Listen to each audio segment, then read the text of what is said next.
Hey YouTube, welcome back. Today we are going to talk about consistent hashing. So, imagine your website suddenly goes viral and millions of users are flooding in.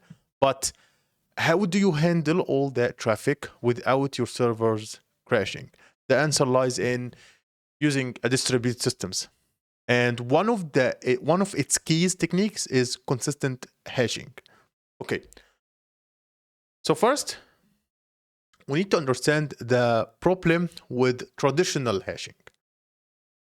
So if we want to do that, okay, let's say that let's create a case. We have like client 1, client 2, and client 3. Let's say that we have two server 1 and server 2. Okay.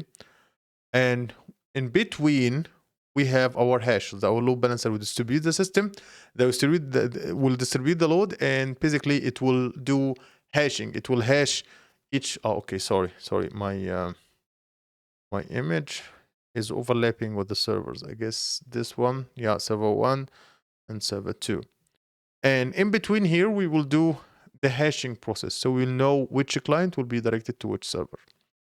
So I guess we have two servers. So the hashing, like traditional hashing, basically will use the hash key and we will be mod by n, and the n, it will be the numbers of the servers. And this approach, it seems straightforward, but we need to understand how it works. So let's say that we have I guess let's say that each let's say the IP address of this one is 11. Okay, let's say it's 10 or 5. I don't know, but let's make it anything. So let's say that the IP address is 5, and 5 will be modulated by 2 because we have only two servers. So I guess it's not looking good. So we have 5, it will be modulated by 2, which will be have 1. So this one go to server 1. This one, let's say that it has 7, and 7 modeled by 2 or 3. Let's say that it will go to server 2, and this one, it will be modeled and go with server 1 with the same formula. But what happens when we add more server? Let's say that we add server 3. So basically, this will not be modeled by 2 anymore. We model everything by 3, which will change all the servers. Like any client, all the clients will be directed to different servers, all of them, because we changed the number we are modding with. So again, it seems straightforward, but if we add a server or remove a server, what will happen? Suddenly, everything changes.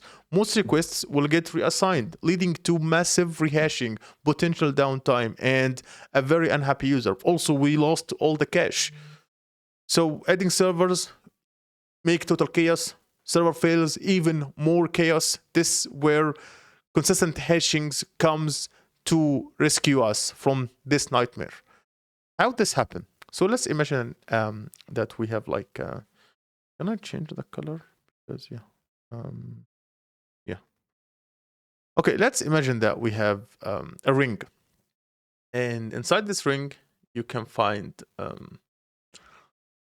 like we have a servers. We have server 1. We have let's make that server 3, and we have here server 1, and maybe server 2, and I guess we need at server 0.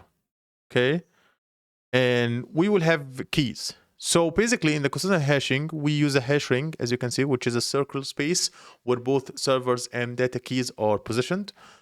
And let's say that we have a key, one key here. Okay, so let's call it this one key1. So when a request comes in, we hash its key, and we find its position on the ring. So we hash it and we put it the position. We find its position on the ring. And then we need to move clockwise, okay, to find the next server. That is its assigned server. Basically, adding or removing servers will only affect the keys. Only the keys on the either side of the change are affected, and the others has no problem. This minimizes this disruption and keeps your system running smoothly. Okay, let's take an example. So let's say that we add another key here. So we have key 2, which will be mapped to this. And we have, let's say that we have this one, which will be mapped, let's say this one, key 3, which will be mapped to S3. Let's say that we don't like server 3 anymore, so we just removed it. So the only key will be affected is key 3. It will move clockwise and it will be saved in S1. But all the other keys has no problem. So we minimized the affected keys. Okay, next we need to talk about virtual nodes. So let's say that we have here server 1 and let's say that we have server 2. Okay. Let's say that server 1 is a really big server, not as server 2.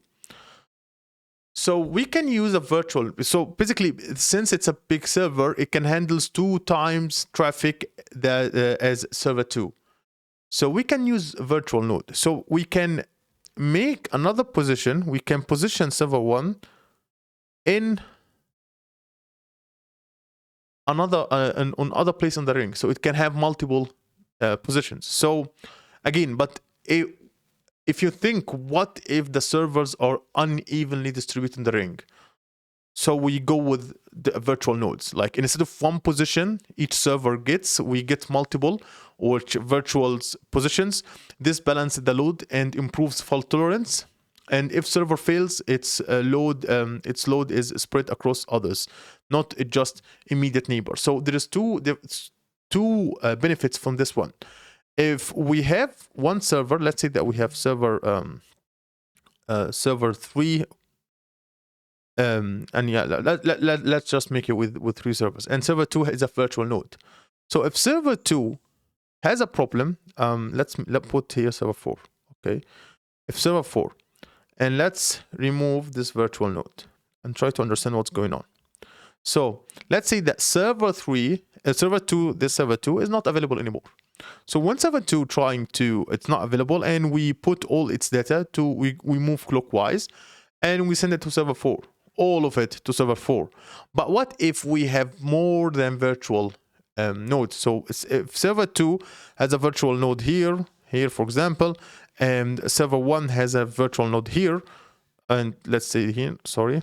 So basically we find that server 2 will spread its data across different nodes. Not one node only will have all of that.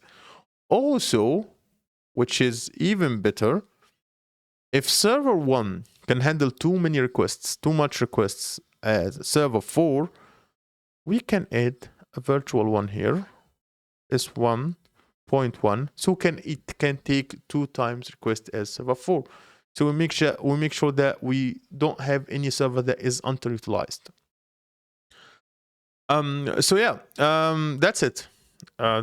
So consistent hashing is a powerful technique for building scalable and robust distributed systems. It minimizes disruption when things change, keeping your application running smoothly even under heavy load. So yeah, that's it for this video, and see you in the future.